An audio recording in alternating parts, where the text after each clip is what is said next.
भारत नेपाल सीमा की सुरक्षा में तैनात एसएसबी 47वीं वाहिनी की मानव तस्करी रोधी इकाई ने मैत्री पुल से एक राजस्थान की नाबालिग लड़की का रेस्क्यू किया है। मानव तस्कर द्वारा इसे राजस्थान से नेपाल ले जाया जा रहा था। नाबालिग लड़की को बरामद करते हुए आरोपी युवक को हरैया थाने को सौंप दिया गया है। एसएसबी मानव तस्करी रोधी इकाई के निदेशक सीआर बेनीवाल ने जानकारी देते हुए बताया कि लड़के ने पहले लड़की को सोशल मीडिया के माध्यम से प्रेम जाल में फंसाया। इसके बाद राजस्थान से इसे नेपाल ले कर जा रहा था, लेकिन इससे पहले ही इसकी गिरफ्तारी रक्सौल बॉर्डर पर कर ली गई है। दोनों राजस्थान के झुंझुनू जिला के रहने वाले हैं। इधर लड़की की अपहरण को लेकर उनके परिजनों ने राजस्थान में मामला दर्ज कराया है। इसको लेकर हरैया थाने में प्राथमिकी दर्ज करते हुए आरोपी युवक को न्यायिक हिरासत में भेज दिया गया है और नाबालिग लड़की को बालिका गृह में रखा गया है। नाबालिग लड़की के परिजनों को इसकी जानकारी दे दी गई है। पूरे अभियान में एसएसबी मानव तस्करी रोधी इकाई के साथ साथ प्रयास जुवेनाइल एड सेंटर पूर्वी चंपारण की टीम शामिल थी। पूर्वी चंपारण जिलाधिकारी सौरभ जोरवाल के द्वारा धर्म समाज पोखरा का भ्रमण किया गया, जिसमें नगर आयुक्त सौरभ सुमन यादव तथा नगर निगम कर्मी एवं अभियंतागण उपस्थित थे। उक्त भ्रमण के क्रम में जिला पदाधिकारी द्वारा धर्म समाज पोखरा के आसपास के सरकारी भूमि का निरीक्षण किया गया। निरीक्षण के क्रम में जिला पदाधिकारी द्वारा उक्त भूमि पर किए गए अतिक्रमण को अतिशीघ्र मुक्त कराने हेतु निर्देश दिया गया। साथ ही जिलाधिकारी ने कहा कि सरकारी भूमि के चारों तरफ से चारदीवारी का निर्माण किया जाए तथा इस भूमि को समतल करते हुए बाल उद्यान का निर्माण किया जाए। रक्तदान महादान है और इससे हम किसी का जीवन बचा सकते हैं। इसी को देखते हुए association of surgeons of India Bihar chapter के द्वारा निर्धारित ब्लड डोनेशन कैंप का आयोजन मोतिहारी के रहमानिया मेडिकल सेंटर में किया गया। शिविर का उद्घाटन शहर के सुप्रसिद्ध चिकित्सक आशुतोष सरन एवं रहमानिया मेडिकल सेंटर के डायरेक्टर डॉक्टर तबरेज अजीज एवं पटना से आए association of surgeon of India Bihar chapter के पदाधिकारियों के द्वारा विधिवत फीता काटकर किया गया, जिसके बाद भारी संख्या में पहुंचे रक्तवीरों ने रक्तदान की।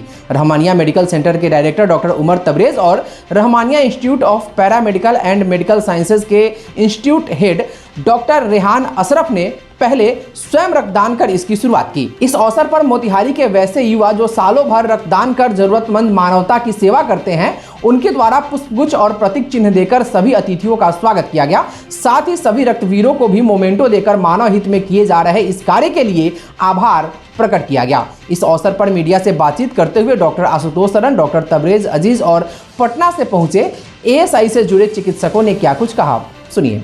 हमारे एसोसिएशन इंडिया का जो एसोसिएशन है, एएसआई उसको बोलते हैं, association of surgeons of India, तो साल में 2 बार वो लोग रक्तदान शिविर भी करते हैं, 1 जून में और 1 सितंबर में। तो सितंबर वाला जो हो रहा है बिहार में, जो बिहार चैप्टर जो कर रहा है, वो रहमानिया मेडिकल सेंटर में किया जा रहा है।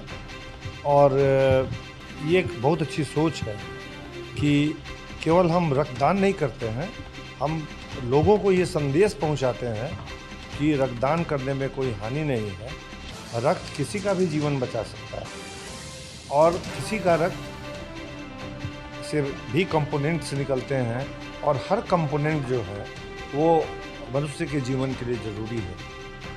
हमारे यहाँ भी डेंगू वेंगू बहुत आता है, बहुत, प्लस ये हॉस्पिटल है या बाकी जहाँ हॉस्पिटल है जहाँ इमरजेंसी बहुत पेशेंट आते हैं, तो एक ही चीज़ की कमी खलकती है, वह है ब्लड की। कि उस समय पेशेंट जब आता है आपके यहाँ इमरजेंसी में, तो कोई ज़रूरी नहीं कि उसके साथ 7, 8, 9 अटेंडेंट और जिसका ब्लड जिससे मिले वही चढ़ता है। तो 9 आदमी में पता चला कि केवल एक ही आदमी का ब्लड मिलता है।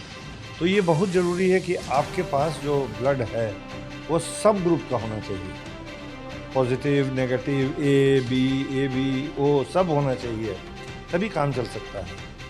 तो उस हिसाब से ये बहुत अच्छी शुरुआत है association of surgeons of India Bihar chapter की, कि हमारे मोतिहारी में और रहमानिया मेडिकल सेंटर का प्रयास है, जो शुरू से रहा है कि समाज के काम में वो लोग आगे रहते हैं, एक नई दिशा भी देते हैं मेडिकल फील्ड को। तो आज हमारे स्टेट से सब लोग आए हुए हैं, स्टेट के प्रेसिडेंट, सेक्रेटरी, ट्रेजरर, और उन लोग की उपस्थिति में ये ब्लड बैंक का काम चल रहा है। और आज डोनेशन से हम कोशिश करते हैं कि जितना प्रचार हो सके, जितना लोग को हम भेज सकें अपने अपने हॉस्पिटल में जब जाएं, और इस बात की मोतिहारी के लोगों को जानकारी मिले कि आके आप आज रक्तदान यहीं कीजिए, यहाँ रक्तदान हो रहा है और हमारा जो टारगेट है कि हम इसको 30+ ज़रूर ले जाएं और साल में कम से कम 100 रक्तदान तो हो जाए। तो ये शुरुआत और आप लोग के आशीर्वाद से हम चाहते हैं कि आज हम लोग का ये जो शिविर है वो सक्सेसफुल हो जाए। आज बहुत ही पुण्य मौके पर हम लोग पटना से सवेरे चले, मोतिहारी आए। मोतिहारी में ब्लड डोनेशन शिविर का, जो कि पहले से निर्धारित association of surgeons of India का एक प्रोग्राम है, जिसमें 18 जून और ये 21 सितंबर 2 दिन निर्धारित है। उसमें ब्लड डोनेशन शिविर का वो आयोजन करना है। तो संयोग से हम लोग का गवर्निंग काउंसिल का मीटिंग है 21 को, तो उसको डाउन करके और हम लोग आज किए। तो ये अत्यंत हर्ष की बात है रहमानिया इंस्टीट्यूट में आकर के, और इन लोगों ने इतनी सुंदर व्यवस्था की है। लोगों का भलाई तो है ही इसमें, जैसा कि सारे लोग जानते हैं। अभी आशुतोष सर ने जो बात बोला, अब सारी बातें उन्होंने बता दी हैं। मैं अब उसके आगे क्या कहूँ। मैं सिर्फ इसलिए खुश हूँ कि इतना पुण्य कार्य इस रहमानिया इंस्टीट्यूट में हो रहा है। धन्यवाद। ये बहुत बड़ी बात है एंड मेन जो ब्लड की इम्पोर्टेंस है वो समों से वो है। तो हर आदमी को, जो हेल्दी आदमी है, उसको एक बार साल में एक मतलब ब्लड डोनेशन करना चाहिए। उससे दूसरे मरीजों को और क्रिटिकल पेशेंट को।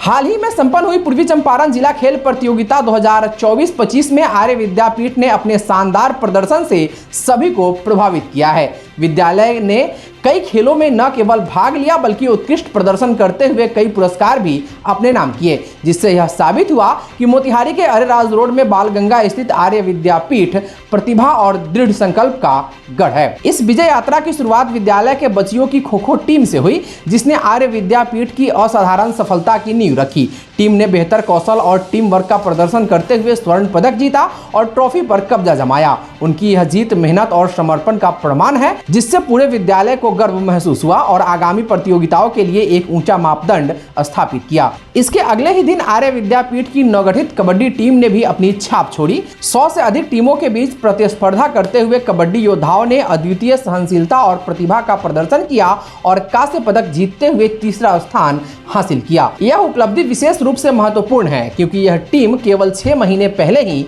गठित की गई थी, जो यह साबित करती है कि सही मार्गदर्शन और दृढ़ संकल्प से नई टीम भी सफलता के शिखर तक पहुंच सकती है। आर्य विद्यापीठ की जीत की यह लहर यही नहीं रुकी।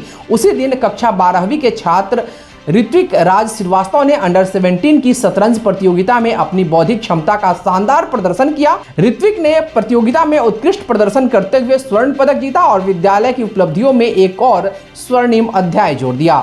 शतरंज जैसे मानसिक खेल में उनकी जीत यह सिद्ध करती है कि आर्य विद्यापीठ अपने छात्रों में अकादमिक और बौद्धिक क्षमता को किस तरह निखारता है। जिला खेल प्रतियोगिता में आर्य विद्यापीठ की इस अद्भुत यात्रा का शानदार समापन लड़कों की खो-खो टीम की शानदार जीत के साथ हुआ। अपनी महिला टीम के पद चिन्हों पर चलते हुए लड़कों की टीम ने भी अद्वितीय खेल कौशल और संकल्प का प्रदर्शन करते हुए स्वर्ण पदक जीता और ट्रॉफी पर कब्जा जमाया। यह जीत विद्यालय के प्रयासों का आदर्श समापन था, जो आर्य विद्यापीठ के छात्रों में एकता, आत्मा और सुदृढ़ता के गुणों को दर्शाता है। कुल मिलाकर आर्य विद्यापीठ ने इस जिला खेल प्रतियोगिता में एक सितारे की तरह चमकते हुए खुद को खेल और शिक्षा दोनों में अग्रणी साबित किया। विद्यालय की कई खेलों में लगातार सफलता यह साबित करती है कि आर्य विद्यापीठ अपनी सर्वांगीण विकास और समर्पण के लिए जाना जाता है। इस अद्भुत उपलब्धि पर बोलते हुए आर्य विद्यापीठ के प्रबंध निदेशक रंजीत कुमार ने कहा कि हम अपने छात्रों के प्रदर्शन पर अत्यधिक गर्व महसूस कर रहे हैं। प्रत्येक जीत हमारे छात्रों और कोचों की कड़ी मेहनत, अनुशासन और अडिग प्रतिबद्धता का प्रतिबिंब है। आर्य विद्यापीठ ने हमेशा प्रत्येक क्षेत्र में प्रतिभा को निखारने में विश्वास किया है और यह उपलब्धि हमारी उस प्रतिबद्धता की पुनः पुष्टि करती है। हम इस उत्कृष्टता की विरासत को जारी रखने की उम्मीद करते हैं। पूरे आर्य विद्यापीठ समुदाय ने इस उपलब्धियों का जश्न मनाया और उन छात्रों, कोचों और कर्मचारियों को बधाई दी जिन्होंने इन जीतों को संभव बनाया। इन जीतों के साथ आर्य विद्यापीठ ने न केवल विद्यालय की गरिमा बढ़ाई है बल्कि जिले में उत्कृष्टता के नए मानक स्थापित किए हैं। आपको बता दें कि आर्य विद्यापीठ मोतिहारी का एक प्रमुख शैक्षणिक संस्थान है जो शैक्षणिक उत्कृष्टता और सर्वांगीण विकास के प्रति अपनी प्रतिबद्धता के लिए जाना जाता है। शिक्षा और सह पाठ्यक्रम गतिविधियों दोनों पर ध्यान केंद्रित करते हुए आर्य विद्यापीठ अपने छात्रों की प्रतिभाओं को निखारने और उनके जीवन के हर क्षेत्र में उत्कृष्टता प्राप्त करने के लिए तैयार करता है। मोतिहारी के सरन नर्सिंग होम में हार्ट मरीजों के लिए सीसीयू वार्ड की स्थापना की गई है। अब देश के मशहूर हार्ट एवं lungs transplant surgeon doctor Rahul Chandola की पूरी टीम सरन नर्सिंग होम में हार्ट से जुड़ी बीमारियों और अचक स्थिति में मरीजों की सेवा के लिए 24 घंटे उपलब्ध रहेंगे। आईएमए अध्यक्ष डॉक्टर आशुतोष सरन ने अपने पिता डॉक्टर शंभू सरन की याद में अत्याधुनिक मशीनों से सुसज्जित सीसीयू वार्ड की स्थापना की है। आज उद्घाटन के अवसर पर प्रेस को संबोधित करते हुए बताया कि पहले चरण में सीसीयू यूनिट की शुरुआत हुई है और बहुत जल्द दूसरे चरण में कैथ लैब की स्थापना होगी जिसमें एंजियोग्राफी, एंजियोप्लास्टी इत्यादि की शुरुआत होगी और तीसरे चरण में हार्ट से संबंधित सर्जरी डिपार्टमेंट की स्थापना की जाएगी जिससे मरीजों का हार्ट बाईपास, वॉल्व रिप्लेसमेंट की सर्जरी मोतिहारी के सरन नर्सिंग होम में ही की जाएगी, जिसके लिए मरीजों को अभी दिल्ली या कहीं अन्य बड़े सेंटर पर जाना पड़ता है। Institute of heart and lungs disease research centre नई दिल्ली एवं सरन नर्सिंग होम मोतिहारी के अनुबंध के अनुसार आज से ही हार्ट से संबंधित मरीजों के लिए उत्तम सेवाओं का शुभारंभ हुआ है। मोतिहारी के सरन नर्सिंग होम में आज डॉक्टर शंभू सरन की याद में मशहूर चिकित्सक डॉक्टर आशुतोष सरन ने भारत के मशहूर heart transplant surgeon doctor Rahul Chandola की पूरी टीम के साथ सीसीयू यूनिट का उद्घाटन विधिवत फीता काटकर किया। आज के इस उद्घाटन सत्र में doctor Rahul Chandola, doctor Ashutosh Saran, doctor Nikhil Saran, doctor Nikita Saran, doctor Jasvir Saran के साथ साथ प्रवीण चौरसिया, अनीसुर रहमान, इस्तेआक, धर्मेंद्र सिंह, प्रशांत कुमार, रिशु सिंह, विकास सिंह, जनेंद्र के साथ साथ अन्य कई गणमान्य लोग उपस्थित थे। सुनिए आज उद्घाटन के अवसर पर मीडिया से बातचीत करते हुए डॉक्टर राहुल चंदोला, डॉक्टर आशुतोष सरन और डॉक्टर निखिल सरन ने क्या कहा। देखिए ये हम लोगों का जो स्पेशलाइजेशन है हार्ट और लंग्स, और हार्ट की जो बीमारियां जो है इतना कॉमन हो गई हैं अब, ख़ास तौर से व्यक्ति जब जो है 50 साल के ऊपर आता है तो हार्ट की बीमारियां काफ़ी कॉमनली, स्पेशली कोविड के बाद जो है आपने देखा होगा कि बहुत सारे लोग जो है उनको हार्ट अटैक हो रहे हैं, हार्ट फेलियर की प्रॉब्लम आ रही है, बहुत सारे लोग उनकी जो है आकस्मिक मृत्यु भी हो रही है। ऐसे में जो है हमें जो है ध्यान देना है कि हार्ट का स्पेसिफिकली जो हार्ट के मरीज़ जो हमारे गांव देहातों में रहते हैं उनके लिए सुविधा यहीं पे ही हो, लोकल, उनको दिल्ली ना आना पड़े, उनको जो है मुंबई ना जाना पड़े, उनको सुविधा यहीं पे मिले और बेस्ट ऑफ द सुविधा मिले। तो जैसे जो है डॉक्टर शंभू शरण साहब जो है यहाँ बिहार के प्रथम हार्ट चिकित्सक थे, अब जो है उनकी ही मेमोरी में जो है ये शरण नर्सिंग होम में डॉक्टर आशुतोष शरण जी ने जो है ये बड़ा एक अच्छा कदम उठाया कि ये सीसीयू जो है इसका निर्माण किया और इसमें जो है इसको एक वर्ल्ड क्लास फैसिलिटी हम लोग देने जा रहे हैं, जिसमें जो है हार्ट के मरीज़ चाहे वो कितने ही कॉम्प्लेक्स मरीज़ हों, जिनको हार्ट अटैक हुआ हो, जिनको जो है हार्ट फेलियर से ग्रसित हों या हार्ट की कोई भी परेशानी हो, उसका इलाज अब यहाँ पे संभव है। और वो इलाज दिल्ली में जो मरीज़ों को इलाज मिलता है उसी तरह का इलाज यहाँ पे अब संभव होगा।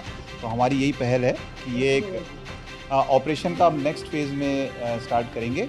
अभी ये कोरोनरी केयर यूनिट, जिसको जो है एक तरह का हार्ट का आईसीयू होता है, जो सिक मरीज़ होते हैं, हम हार्ट अटैक हुआ, हार्ट का जो है फंक्शन कम हो गया, हार्ट फेलियर में है पेशेंट, तो उसको कैसे मैनेज करेंगे, उसको जो है यहाँ कोरोनरी केयर यूनिट में जो है मैनेज किया जाता है। और ये कोरोनरी केयर यूनिट जो है हर तरह से इक्विप्ड है किसी भी गंभीर तरह के मरीजों का जो है इलाज करने के लिए।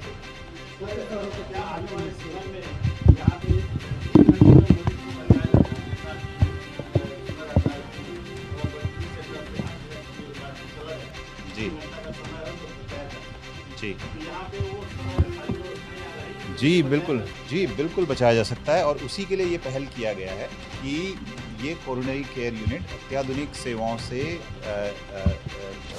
ग्लास है, इसमें जो है कोई भी मरीज़ जिसको हार्ट अटैक आया है, चाहे वो कितना ही बड़ा हार्ट अटैक आया है, उसको प्राइमरीली जो है हम स्टेबलाइज कर सकते हैं, थ्रोम्बोलिसिस कर सकते हैं, वो क्लॉट को डिज़ोल्व करने के लिए दवा होती है वो दे सकते हैं ताकि मरीज़ जो है स्टेबल हो। अगर जो है ज़्यादा सिक मरीज़ है तो कुछ एक ऐसी जो है मशीनें होती हैं जिनसे जो है हार्ट को सपोर्ट किया जाता है, जैसे IABP बोलते हैं उसको। तो वो सारी सुविधाएं यहाँ पे होंगी और मरीज़ को जो है हम जो मरीज़ जिनमें एक्सपेक्टेड होता है कि पुअर आउटकम हो, उन मरीज़ों को हम बचा सकते हैं यहाँ पे। जी जी जी देखिए, साइलेंट अटैक मोस्टली जो है डायबिटिक पेशेंट्स जो होती हैं उनमें होता है, क्योंकि डायबिटीज़ में क्या होता है कि जो नसें होती हैं वो डायबिटीज़ से ग्रसित होने की वजह से उनको दर्द नहीं होता है। तो क्या होता है कि हार्ट अटैक आया लेकिन मरीज़ को दर्द ही नहीं हुआ, पेन नहीं हुआ, तो उसको साइलेंट हार्ट अटैक बोलते हैं। लेकिन वो जब एको कराएगा, सांस फूलेगी, बाकी दिक्कतें होंगी, एको कराएंगे, हार्ट का अल्ट्रासाउंड जिसको बोलते हैं वो कराएंगे तो उसमें देखेंगे हार्ट का फंक्शन काफ़ी कम हो गया, तो ये साइलेंट हार्ट अटैक होता है। नॉन डायबिटिक्स में क्या होता है कि जब भी हार्ट अटैक होता है तो पेन होता है, छाती में दर्द होता है, तो एक तरह से वो इंडिकेटर होता है कि भाई दर्द हो रहा है तो हमें इलाज कराना है। लेकिन साइलेंट अटैक जो है जनरली डायबिटिक्स, खासतौर से अनकंट्रोल्ड डायबिटिक्स में ये प्रॉब्लम है। जी जी कोविड के बाद हार्ट अटैक की प्रॉब्लम ज़्यादा बढ़ी है। ऐसा देखा गया है कि कोविड में जिनको खास तौर से मॉडरेट या सीवियर कोविड का अटैक हुआ, उन मरीज़ों में हार्ट की नसों में एनहेंस्ड एथेरोजेनेसिस बोलते हैं, मतलब कि प्लाक फॉर्मेशन बढ़ गया। और ऐसा जो है जो स्टडीज़ अभी तक आई हैं, एटलीस्ट 18 महीने तक, कोविड होने के 18 महीने तक एकदम क्लियर है कि हार्ट के इवेंट्स ज़्यादा हुए हैं इन मरीजों के। इसलिए आपने देखा होगा कि इमीडिएटली कोविड के बाद जो है यंग लोगों में भी जो है हार्ट अटैक के चांसेस काफ़ी बढ़ गए। तो कोविड डेफिनेटली एक बड़ा रोल प्ले किया कोविड ने जो है हार्ट अटैक्स में, खासतौर से यंग लोगों में। देखिए, डॉक्टर साहब ने काफ़ी जो है इसमें अपना वो किया है और हमें पूरी उम्मीद है कि हम जो है यहाँ पे कैथ लैब भी स्टार्ट करेंगे और हार्ट सर्जरीज भी स्टार्ट करेंगे। अब ये पहला फेज़ है जिसमें ये CCU और नॉन इन्वेजिव लैब स्टार्ट की जाएगी। दूसरे फेज़ में जो है कैथ लैब और फिर तीसरे फेज़ में हार्ट सर्जरी। ICU और CCU में फ़र्क होता है, ज़्यादा लोग को ये समझ में नहीं आता है। कहीं भी यदि मॉनिटर लगा हुआ है और वहाँ पर मरीज़ के अटेंडेंट को जाने की सुविधा नहीं है और बेड यदि अलग लगा हुआ है और मरीज़ सीरियस है, जहाँ रखा जाता है उसको लोग ICU बोल देते हैं। और CCU में केवल उस तरह के पेशेंट रहते हैं जिनको कि कोरोनरी केयर की ज़रूरत है, और कोरोनरी केयर जो है सो एक स्पेशलाइज्ड केयर, उसके लिए स्पेशलाइज्ड स्टाफ है, उसके लिए स्पेशलाइज्ड बाहर से डॉक्टर राहुल चंदोला के स्टाफ डॉक्टर्स सब आए हैं और वो उसको मैनेज करेंगे। तो एक हुआ जनरल ICU और एक हुआ CCU का जब इसके ऊपर वाले स्टेज में हम लोग जाएंगे, हो सकता है कि 6 महीने के बाद या साल भर के अंदर ही जब कैथ लैब स्टार्ट हो जाएगा यहाँ पर, तो कैथ लैब जब स्टार्ट करेंगे तो उसके साथ ही आपको हार्ट सर्जरी का भी OT साथ ही साथ शुरू करना पड़ेगा कि उसमें यदि किसी को ज़रूरत है कि उससे नहीं ठीक हो रहा है या कॉम्प्लिकेशन हो रहा है तो पेशेंट को इमीडिएटली OT में शिफ्ट किया जा सकता है। तो यदि पेशेंट पहले से CCU में ट्रीट होके आगे बढ़ेगा, अगले स्टेज में जाएगा, तो पेशेंट को कॉम्प्लिकेशन कम होता है। लेकिन जनरल ICU से यदि इलाज करके जाएगा तो कितना % ठीक हुआ, उसका कितना ब्लॉकेज ख़त्म हुआ और उसको कितना कॉम्प्लिकेशन बाकी सब चीज़ का नहीं होगा, सर्जरी का आउटकम को बेटर करने के लिए CCU की ज़रूरत है, ICU नहीं। ICU में यदि है तो हो सकता है कि सर्जरी के बाद या स्टेंट डालने के बाद उसका इजेक्शन फ्रैक्शन जो है सो 30 से 35% हो जाएगा। बट यदि अच्छा से CCU में मैनेज हो जाए तो वो कार्डियक फंक्शन जो है, जिसको बोलते हैं कि अल्ट्रासाउंड में आप देखते हैं कितना हार्ट का लेफ्ट वेंट्रिकल खून फेंक रहा है, तो वो 55-60 तक ही पहुँच ही जाता है। हमको लगता है कि अब कोई शहर छोटा नहीं, आप घर में जाइए, घर से निकलिए तो आपको सब रेफरल हॉस्पिटल है, अरेराज, ढाका, चकिया, सुगौली, रक्सौल, ये सब सेंटर बहुत डेवलप किया है। और हर क्षेत्र में, माने एलोपैथ हो तब, या किसी का जो है आयुर्वेद हो तब, या नेचुरोपैथ हो तब, तो लोग को अवेयरनेस अब हो रहा है इलाज करने के लिए। इसलिए यदि आप गांधी मैदान जाएंगे तो देखेंगे कि काफ़ी भीड़ है, लोग जिम कर रहे हैं, लोग एक्सरसाइज कर रहे हैं। और डेफिनेटली जो सर ने कहा था कि कोविड के बाद 18 मंथ्स तक ज़्यादा इसका इवेंट आया, अब इसका कारण पॉलिटिकल हो या जो भी हो, अब आप देखेंगे कि अचानक जो है सो वो ठीक हो गया है, कर्व जो है सो स्मूथ हो गया है। और मोतिहारी में जब हम लोग को रहना है, हमारे फादर ने यहाँ काम किया, न्यू डाली इसकी, हम यहाँ काम कर रहे हैं, हमारी वाइफ काम कर रही है, अब मेरा लड़का डॉक्टर निखिल शरण इसमें आगे बढ़ा है, तो हमारे पास तो हैंड है, हमारे पास एक जनरेशन है जो कि इसको आगे ले जा सकता है। और हमारे बहुत सारे कलीग हैं जिनके कि बच्चे जो हैं सो ऑप्ट नहीं किए हैं मेडिसिन, तो हमारे हाथ से ये अब कॉरपोरेट के हाथ में जा रहा है। मतलब जो बिजनेसमैन हैं या जो NRI हैं या जो मरवाड़ी हैं, वो लोग अस्पताल खोल रहे हैं। तो जब उस अस्पताल खोलेंगे तो वो कमाने के लिए खोलेंगे, और उससे हमारी बदनामी भी होती है। लोग डॉक्टर का मतलब जनरलाइज एक डॉक्टर का मतलब समझ लेता है कि ये कहीं का भी अस्पताल हो तो ये डॉक्टर ही लूट रहा है। एग्जैक्टली वैसी बात नहीं है। डॉक्टर वहाँ नौकर का काम कर रहा है और वो मालिक बैठा हुआ है।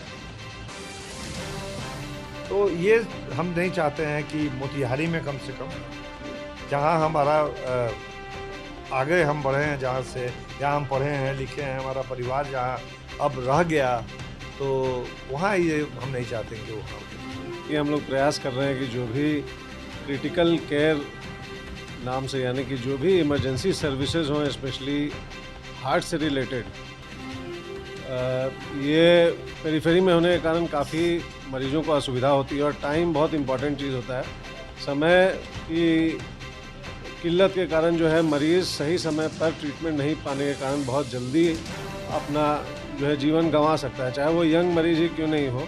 इसीलिए डॉक्टर राहुल चंडोरा सर हैं, सर का इंट्रोडक्शन देने की ज़रूरत नहीं है। सर को ख्याति प्राप्त है, बहुत बढ़िया और बहुत ही नामी सर्जन है। कितने लोगों को सर ने जीवन दान दिया होगा। इसलिए हमारी कोशिश यही रही है कि सर के साथ, सर के अपने टीम के साथ और शरण नर्सिंग होम के साथ मिलके कोलैबोरेशन हम लोग करें, ताकि मरीज़ को जो है, जो हमारा लोकल मरीज़ है, जो हमारा पुराना मरीज़, जो हमारा ये दायित्व भी बनता है, हमारा थोड़ा मतलब कर्तव्य भी बनता है कि जो यहाँ का जो हमारा पुराना मरीज़ है, जिसको ये सर्विसेज हम यहाँ पर नहीं दे पाते हैं और इसको लेने के लिए बाहर जाना पड़ता है, खर्चा करना पड़ता है, मरीज़ को बहुत समय बर्बाद होता है और सही समय पे सही ट्रीटमेंट ना मिलने के कारण जो तकलीफ़ें होती हैं, उसमें बहुत ज़्यादा जो है गिरावट आएगी और लोगों को जो है इस तरह का ट्रीटमेंट इतना हाईली क्वालिफाइड टीम और लीडरशिप के अंडर मिलेगा, ये एक सपना हम लोगों ने देखा था, मेरे पिताजी ने देखा था, उनके ही सौजन्य से ये सपना हम लोग का पूरा हुआ है। और आगे हम लोग कोशिश करेंगे कि अभी जो शुरुआत है इसको और एडवांस लेवल पे, यानी कि सर्जिकल ट्रीटमेंट्स जितनी जल्द हो सके और हम लोग उसको डेवलप करें, ताकि हमारे मरीज़ को जो है अपना जान नहीं गंवाना पड़े।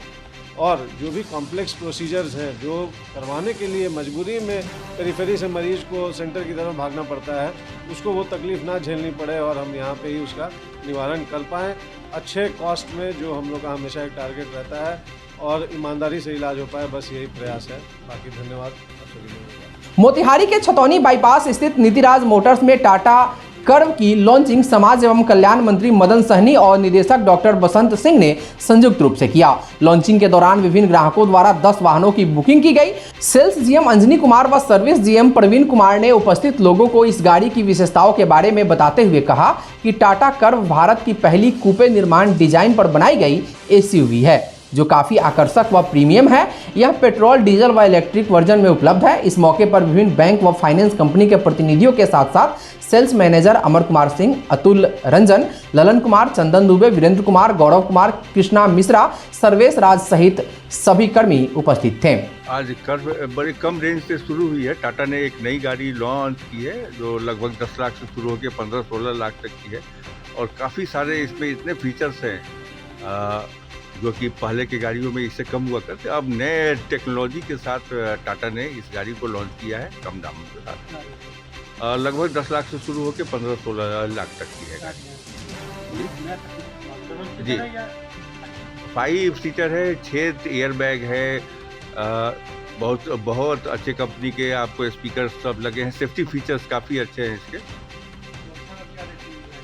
ये आपका 5 स्टार रेटिंग। आज तो हम लोग श्री बसंत सिंह जी का जो शोरूम है टाटा का, उसमें एक नई गाड़ी कर्व का हम लोग लॉन्चिंग किए हैं। उसी को लेकर के आज आना हुआ और खुशी की बात है कि टाटा तो एक इंटरनेशनल ब्रांड है और चरपहिया वाहन में तो उनका एक नहीं अनेकों गाड़ी पहले से सड़क पर चल रहे हैं, लोग उसका लाभ उठा रहे हैं और बहुत ही विश्वसनीय तो है ही, हर तरह से उनका तकनीकी अच्छा है और इसलिए लोग पसंद भी करते हैं। आज नई गाड़ी आई है, हम लोग को आशा है कि इसको भी लोग पसंद करेंगे। अभी हम लोग बैठ करके उसके बहुत सारे तकनीकी पहलू को भी हम लोग जानने का प्रयास किए हैं, तो बहुत अच्छा लगा है और कम रेंज में हम समझते हैं कि एक बेहतर विकल्प है लोगों के लिए। आज मोतिहारी के बेलवनवा स्थित चंद्रा लाइफलाइन हॉस्पिटल के 4थी मंजिल पर चंद्रा पैरामेडिकल एजुकेशन का उद्घाटन हुआ। इस अवसर पर मुख्य अतिथि व कर्पूरी ठाकुर कॉलेज के पूर्व प्राचार्य जगदीश विद्रोही, एमएस कॉलेज के पूर्व प्राचार्य डॉक्टर अरुण कुमार, एलएनडी के प्राचार्य प्रोफेसर राजेश कुमार एवं डॉक्टर चंद्र सुभाष की माता मंजू वर्मा सहित अनेक शिक्षाविदों ने संयुक्त रूप से फीता काटकर विधिवत उद्घाटन किया। इसके पूर्व दीप प्रज्वलित कर कार्यक्रम का शुभारंभ हुआ। मौके पर मौजूद मुख्य अतिथि जगदीश विद्रोही ने कहा कि पूर्वी चंपारण जिले के लिए चंद्रा पैरामेडिकल एजुकेशन बहुत बड़ा हब होगा और यहाँ के बच्चों के लिए वरदान साबित होगा। उन्होंने कहा कि यहाँ से वोकेशनल कोर्स की सारी सुविधाएं उपलब्ध है और एक छत के नीचे सभी तरह की शिक्षा मिलेंगी। वहीं कार्यक्रम के उद्घाटनकर्ता व मुंशी सिंह महाविद्यालय के पूर्व प्राचार्य प्रोफेसर डॉक्टर अरुण कुमार ने कहा कि यहाँ पढ़ने वाले बच्चों के लिए शिक्षा के साथ साथ उनका बौद्धिक विकास भी होगा और यहाँ से शिक्षा ग्रहण कर बच्चे प्रशिक्षण भी लेते रहेंगे। वहीं मंच संचालन पत्रकार सह अधिवक्ता एसके पंकज ने की। वहीं इस मौके पर Ramesh Paswan, professor Manish Srivastava, professor MK Thakur, professor BK Ojha, professor S Kumar, professor A Ranjan, professor AK Tiwari, Praveen Kumar, doctor Akanksha Priya, Savita Singh के साथ साथ अन्य कई गणमान्य लोग उपस्थित थे। आज 8 सितंबर 2024 का दिन है। हम चंद्रा लाइफलाइन हॉस्पिटल की एक नई इकाई की शुरुआत हम लोग करने जा रहे हैं। एजुकेशनल इकाई है जिसका नाम चंद्रा पैरामेडिकल इंस्टीट्यूट है और इसकी शुरुआत आज चंपारण की धरती मोतिहारी में शुरू हुआ है। हमारे चंद्रा लाइफलाइन हॉस्पिटल के प्रांगण में ये नई इकाई की भी शुरुआत हुई है।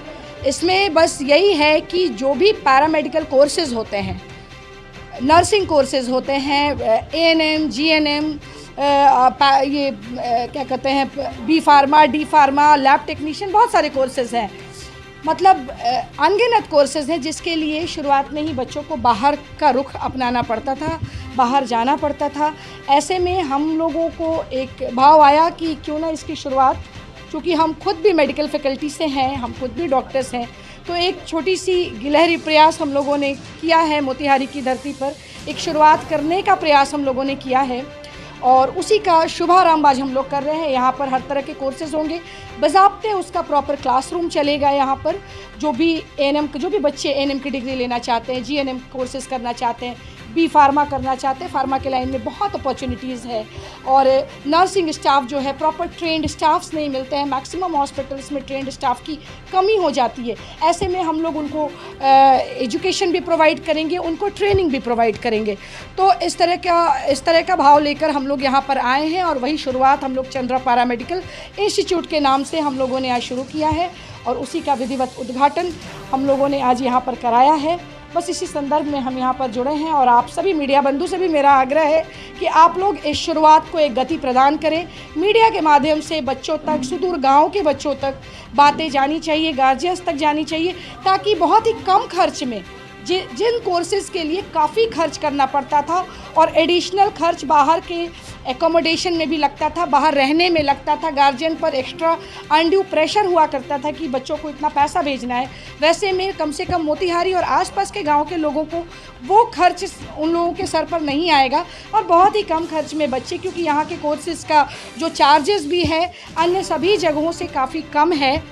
और ऐसे में बस उन लोगों को काफ़ी कम खर्च में हम लोग यहाँ पर प्रोवाइड करेंगे सब कुछ, और हर तरह का ट्रेनिंग भी प्रोवाइड करेंगे, उन लोगों को डिग्रीज़ भी प्रोवाइड करेंगे, प्रॉपर एग्ज़ाम्स भी उनके होंगे। तो बस इसी संदर्भ में हम लोग थे, और हमारे इसी हॉस्पिटल में अब जो है हम लोग आयुष्मान का भी काम कर रहे हैं। तो एक तरह से इसको कई दिशा में हम लोग लेके जाने का प्रयास कर रहे हैं। गरीब मरीजों के लिए आयुष्मान के द्वारा उन लोगों के लिए भी काम हम लोग कर रहे हैं यहाँ पर, और पैरामेडिकल का ट्रेनिंग प्लस डिग्री दोनों देने का भी काम कर रहे हैं। आज 8 सितंबर 2024 को चंद्रा पारा मेडिकल एजुकेशन का उद्घाटन कार्यक्रम था, और इसमें मुख्य में कोर्स जो है BVOC और MVOC bachelor degree of vocational training education हम लोग लेकर के आए हैं नर्सिंग के क्षेत्र में, जिसमें 10 कोर्सेज हमारे पैरामेडिकल में हैं जो बिल्कुल ही व्यावसायिक हैं, रोजगार परक हैं, जिसको करने से बच्चे गवर्नमेंट जॉब के साथ साथ आपको प्राइवेट जॉब या अपना लैब खोल करके भी वह रोजगार सृजन कर सकते हैं और कम फीस में कर सकते हैं। सबसे बड़ी बात है कि यह जो कोर्सेज है हिंदुस्तान के बड़े बड़े सेंट्रल यूनिवर्सिटी में ही फ़िलहाल चल रहे थे, लेकिन अब भारत सरकार के प्रयत्न से प्राइवेट संस्थानों को भी इस कोर्स को चलाने की अनुमति दी गई है, और उसी के तहत चंद्रा पारा मेडिकल ले करके यह मेडिकल के क्षेत्र का कोर्स लेकर के BVOC आया हुआ है। BVOC में और भी अलग अलग क्षेत्र के कोर्सेज हैं, लेकिन चूँकि यह ट्रेनिंग से जुड़ा हुआ प्रोग्राम है, इसमें थ्योरी 30% है और ट्रेनिंग 70% है, तो इसीलिए नर्सिंग को दिया गया है ताकि यहाँ पे बच्चों को पढ़ाई के साथ साथ real training, real practice, real practical करने को मिले, और यहाँ से शिक्षा ग्रहण करने के बाद 3 साल के बाद वह खुद का जॉब कर सकें या लैब टेक्नीशियन खोल सकें, लैब टेक्नोलॉजी में जा सकें, और गवर्नमेंट जॉब की जब वैकेंसी है तो उसमें भी वो जा सकते हैं। विदेशों में जाने का भी इस डिग्री को करके उनको अवसर मिले।